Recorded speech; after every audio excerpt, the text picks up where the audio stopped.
Hello, everyone out there. Pink Lady here with Pink Lady Presents It Ain't Over Till You or I Say It's Over. Our guest today definitely proves that point. Welcome, William Micky Stevenson, the A&R man to Berry Gordy's MoTown labels. I am in awe. I mean, I'm sitting here right now, I'm like shaking because I'm in the presence, really, of a legend. And legend has nothing to do with age, everyone. It's who you are and what you've done with your life. When I say lives well lived, I mean that with all my heart with you, Micky. Oh, man. I mean, just absolutely, you've done it all. Micky, you helped carve out those fabulous years for hundreds of black artists, like, name a few. Stevie Wonder, Marvin Gaye, Four Tops, I know. Vandellas, Supremes. Supremes. I can keep going. I And know. the I Funk know. Brothers. Funk Brothers. Oh, yeah. Oh I yeah, mean- you can't forget the Funk Brothers. It's like a fairy tale coming true in America. I mean, you made it happen. Berry Gordy, God bless him, said Micky was a street cat, a wheeler dealer, and it made him who he is. So you know what, everyone? We're going to show you a clip of what Berry Gordy and his friends have to say about our guest, Micky Stevenson. Let's see what's going on. As one of the architects of the sound of young America, he discovered musicians, he wrote hit songs, and he produced superstars. Micky Stevenson, MoTown's first A&R man. MoTown's 50th anniversary celebration was not about the stars, Diana, Stevie, Smokey, Lionel, the Temptations, etc., but about the people who made the stars, the unsung heroes. And Micky Stevenson leads the list. Micky turned out to be the greatest A&R man ever. He wrote, produced, brought in musicians like the Funk Brothers, brought my attention to Little Stevie Wonder. He even brought in a pizza delivery guy who was a writer who wrote the biggest standard song we had, a song called For Once in My Life. His name was Ron Miller. We were dedicated to getting the best out of those that we signed to this company.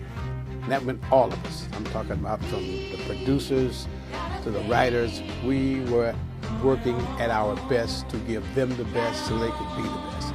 It was a phenomenal feeling. It became a family-type feeling. That was, I guess that was part of the dream of Berry Gordy. We all bought into that dream. Wow. You know, Micky, when I look at that, I think of all the years that in growing up, we grew up with the music. Now, you had a birthday in January. Where's this going? No, I was just saying you had a birthday in January, and I had a birthday that's coming up in September. And you have to always listen to me because I'm your elder, okay? But you were in the Air Force. Yes. For how many years? 3.5 years. And what were you doing? You were doing something in the entertainment unit? What were you doing? I was handling the entertainment for different affairs that went on in the service. Okay. And I'd put, shows together and things like that. And sometimes I made a mess, and sometimes I had a great show. Our soldiers, sometimes they don't want to show up. Oh, really? Oh, yeah. Oh, wow. Well, now, after you toured, when you left the service, after you did that, you toured, now, with the Meadowlarks and Lionel Hampton. What was that about? I was with the Meadowlarks Okay. As a group, and in high school and all that stuff. And Smokey had his group, and we used to battle. Oh, You know, I love it. You know, when the parties came up for Right. the school parties, well, he had his group, I had my group, and we were into it. It was costume battle. Who was the best and who had the best songs on I it. love it. So we went from there to when I came out of the service, I had I thought that I was going to go right into the business and make a living. You know, it didn't work. Right. I mean, I didn't have the information, the knowledge, any of that, but I had the heart. Yes. So I started singing with my old group, the Meadowlarks. And so what happened was they had made a deal with the manager to work with Lionel Hampton. But it came at a good time for me because I couldn't get into the business. I mean, I wanted to be in the business, but Right. it wasn't happening. And they said to me, we got this deal. We'd like for you to be one of the singers in the group. I said, what happened to the other part? The other guy was singing. He said, well, he went with another group. And we can't get the job unless we come up with 4 guys. Okay. So I said, okay, well, what kind of money are we going to make? They say, man, don't worry about the money. Let's take the job. Okay. So I ended up with the Hamptones then. Okay. And we met Welton E. I'll never forget his name, Welton E. Barnett. Here's a guy would wear his coat over his shoulder, never put his arms into this. He had this Very drama. Oh, he was so yeah. dramatic. And his hat laid a certain way on his head. And he would say, when I first met him, he said, I'm the manager. You will do what I say. First thing you do is let me hear you sing and move. Ooh. So I said, what is this? You know what I What mean? is that? Anyway, I started a little song and I did a little movement around. He said, hold it right there. He said, I know your mother was an artist, so a singer, so you should have some idea of what's going on in this business. And so, you know, when I speak, you know, you are supposed to obey. And I'm saying, what am I getting myself Yeah, into what are you here? getting into? And so the boys would be over the corner saying, don't say nothing, because I had a habit of speaking right up. I would like something. You were shy even then. Yeah, right. At any rate, we made the deal, and we started. But I got to tell you, the knowledge that I acquired from that was fantastic. Well, you learned, suppose that I tell the audience that you said something about, you learned about the musicians, their temperament, personality, insecurities. I mean, but you had to gain, what you said, is their loyalty and their respect. How did you do that? Well, I found that if you make a deal, Okay. even if it doesn't turn out right, if you made the deal, you got to honor that deal. You got to honor that statement, Right. you know. And the greatest part about that is you get a lot of respect for that, even if it didn't work. Right. Right. And You that told it, you from the heart. You meant it. Right, You right. meant it. And that was a lesson for me. So I wouldn't, if I didn't think I could make something happen, I wouldn't get into the deal with you. And that's taking you a little in advance. What happened was, after I learned this, watched this work, and I watched it when it didn't work, Right. which is terrible. Yeah. Because now you have people that don't like you, and then they spread rumors, and Right, it always starts with a story like this, but it turns out a And story like gigantic, this. Right. How to You know get what I that mean? big? Yeah. So I said, okay, no more of that. And I learned that why if you don't get a feeling from the person immediately, watch it, because whatever that's resisting that is going to keep coming That's up. right. Something's there. Yeah, Yeah, so- it's your gut feeling in a lot of ways. Yeah, you were from that time when you went on the a tour with the Hamptons and with Lionel Hampton and all that. But you were living, because I read it, like up above Denny's Show Bar. Well, when I came back, when, I know. when it was all over at Halftones, and I got to tell you, when I was when Lionel's show closed, no more touring with him, we were kind of stuck in California, Right. but nobody wanted to go home. because, we just wanted to keep going. Keep going. And I took over the management of the group. Ah, okay. Because the guy who signed us up, the manager, he went left field. He wanted all the money, everything. You know how that goes in this business. Oh, yeah. But I learned a lot from him too. We used to go to the restaurants to eat breakfast, and we didn't have enough money because he kept most of the money. So we would get hot water and put some ketchup in it. Tomato soup. Absolutely. And make tomato soup. I love it. Get some crackers. And Oh, my. now you had two choices. Either stop, get yourself a paper job or something, or keep going and try to figure out how you're going to get to some kind of career in this entertainment business. And of course, I was determined to keep going. But I love that. But when I heard about Denny's, you were up above a show bar. yes. And tell us about that, because that sounds like a lot of fun. That Well- was like you said, 8 p.m. to 3 p.m. was the music there. Yeah, well, I went into, I had to get my own apartment, of course. Right. Do some separation with my wife and kids and business. So I had to take care of that and still survive. So I had a little apartment over the show bar. And at that time, I was working with musicians in the city. Now, what I did was, after learning about musicians with Lionel Hampton and the boys, I found that I could tell the good ones. Now, a lot of musicians could play, but they had a whole nother kind of attitude. Either they were, Right. supreme, dominant characters, or they were too humble, and Right. and they had this thing going up and down. But when they came to me because it started with one guy who had gotten paid for his job, but he got very little money. And the reason that the owner took the money from him was he would be late, he would be drinking, he would be eating up the food, and didn't want to pay for any of that. So when it came time to get paid, the manager just took the money out sure. didn't make the deduction. Well, now he come to me to borrow a few dollars, and I said, man, you just got paid. What's your problem?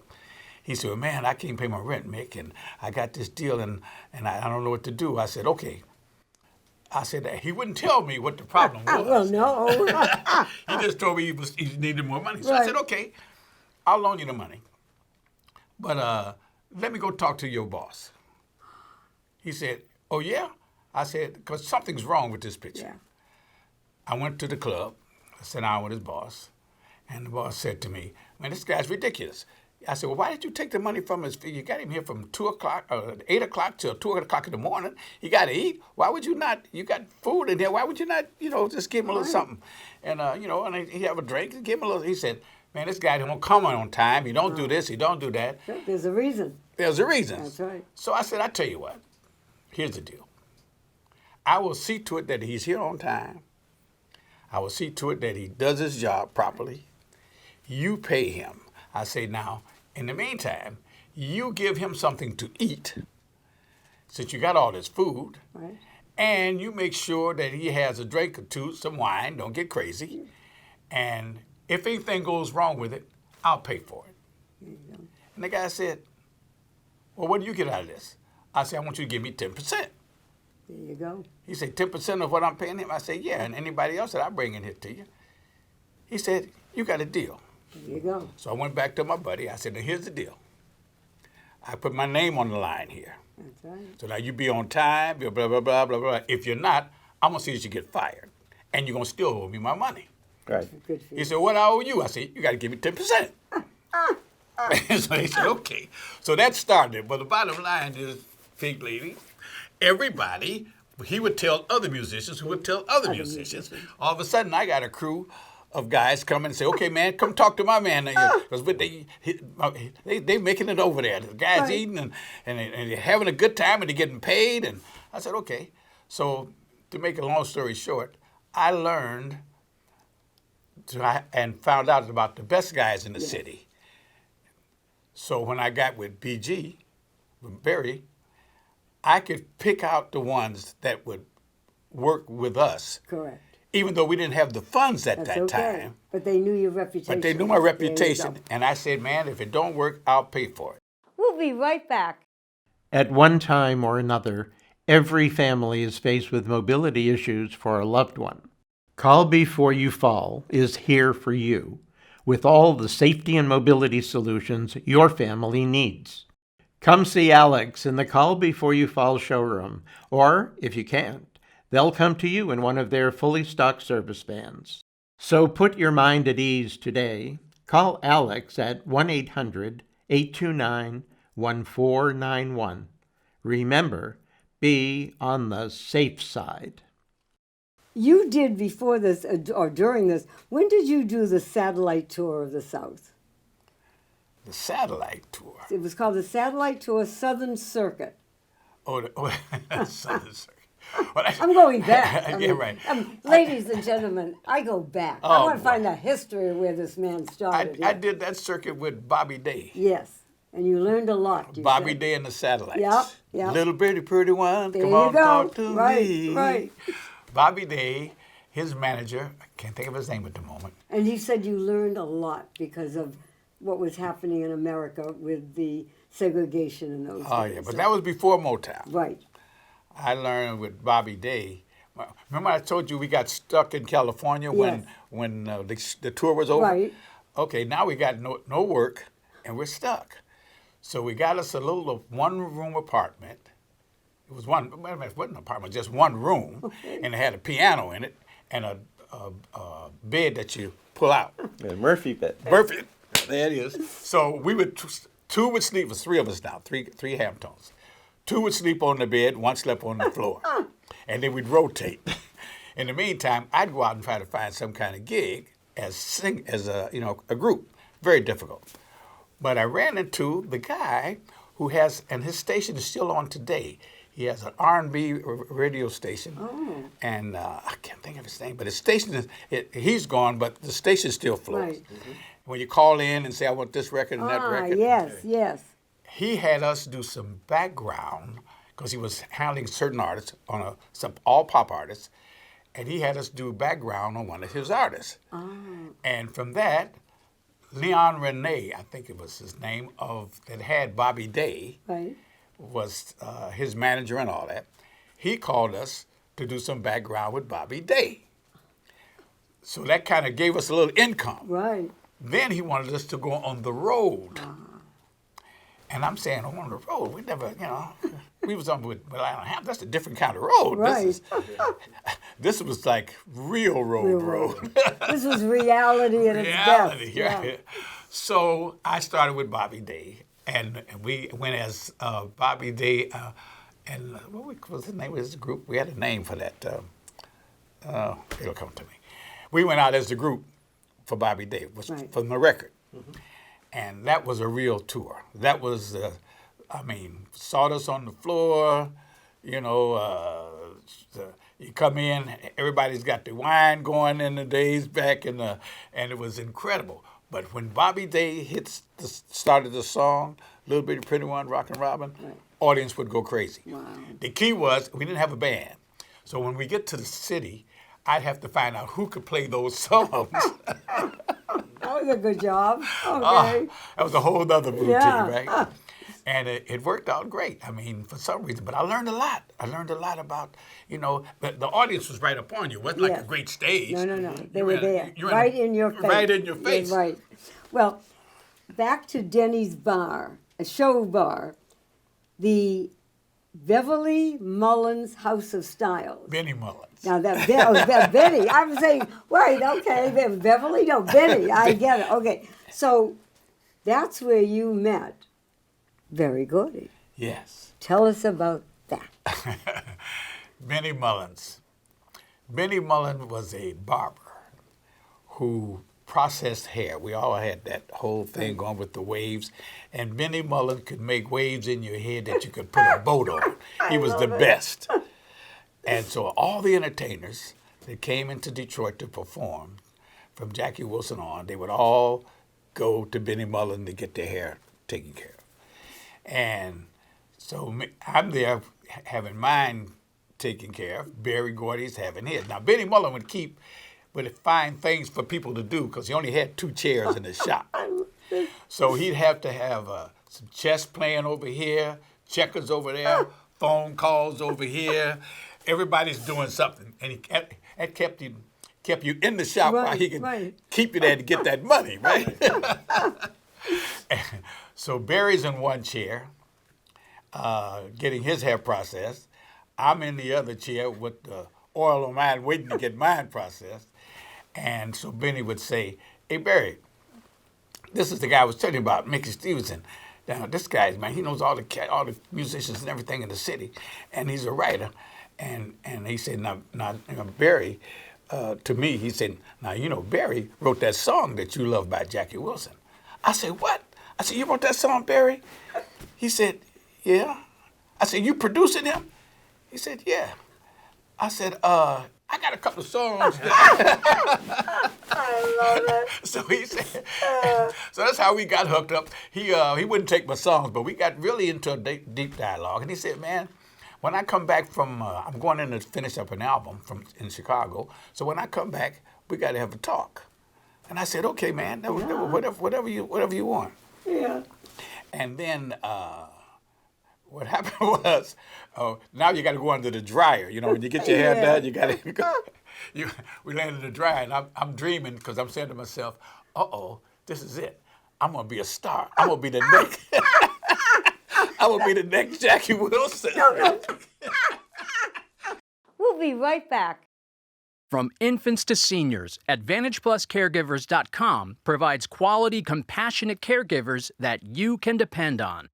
And for those departing the hospital, our transitional care service delivers significantly improved patient outcomes. So if you or someone you love is in need of home care, call 1-800-687-8066. AdvantagePlusCaregivers.com. We're all about the care. Now we're going to go ahead a little time, and you were with Smokey on the golf course, and the call came in that Barry Gordy wanted to see you. And then you went to his apartment, Yeah. quote unquote. Tell our audience about the apartment and what went on there. I get this call for Barry to meet him at his apartment. Right. So I You're said, thinking, "Okay, this is wow, it.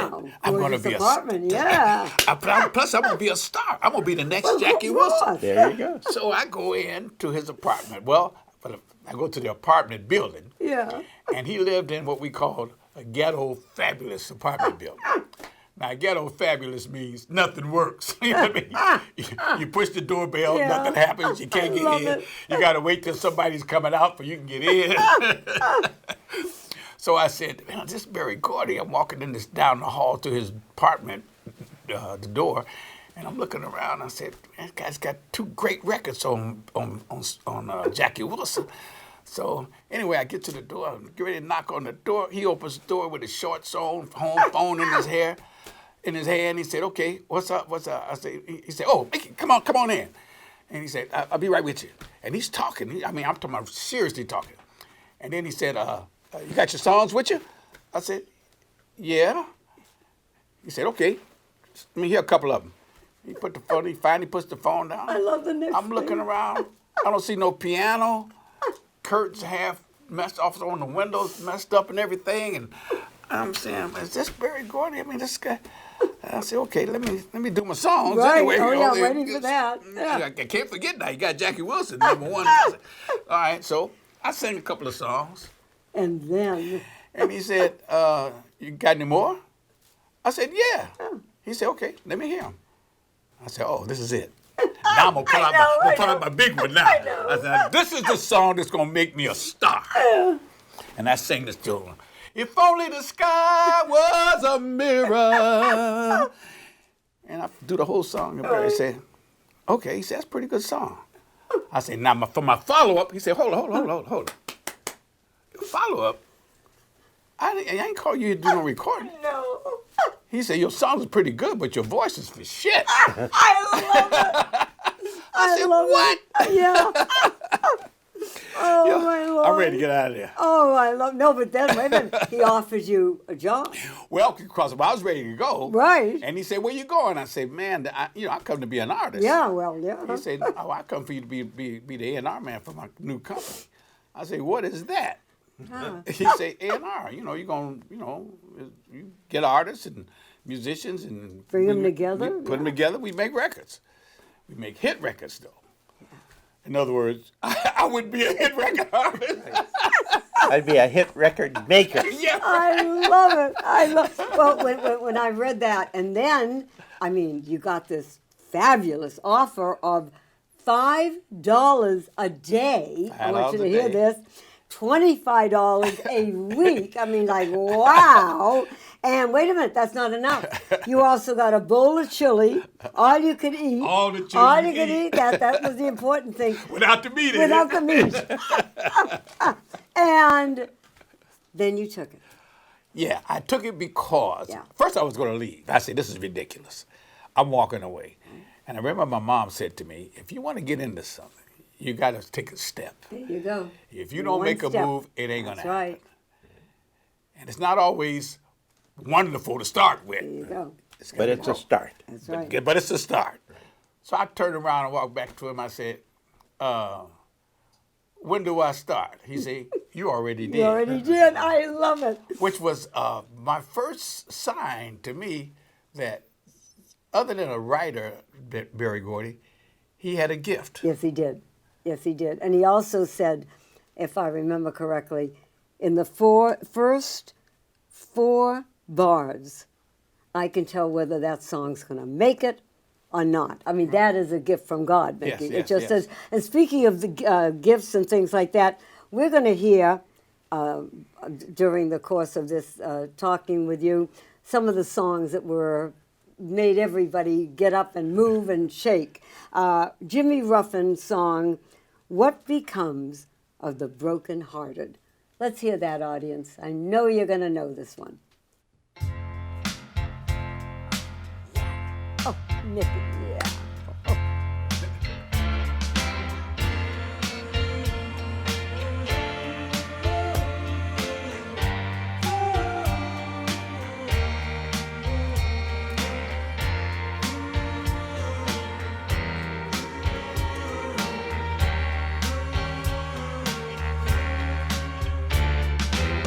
As I walk this land of broken dreams, I have visions of many things, but happiness is just an illusion filled with sadness and confusion. You'll never believe what the legendary Micky Stevenson has in store next. To find out, watch Pink Lady Presents. Tune in next Sunday at 5 for part 2 of Pink Lady Presents the legendary Micky Stevenson. Till I die, I'm gonna laugh instead of cry. I'm gonna take the town and turn it upside down. I'm gonna live until I die. They're gonna say, what a guy. I'm gonna play for the sky.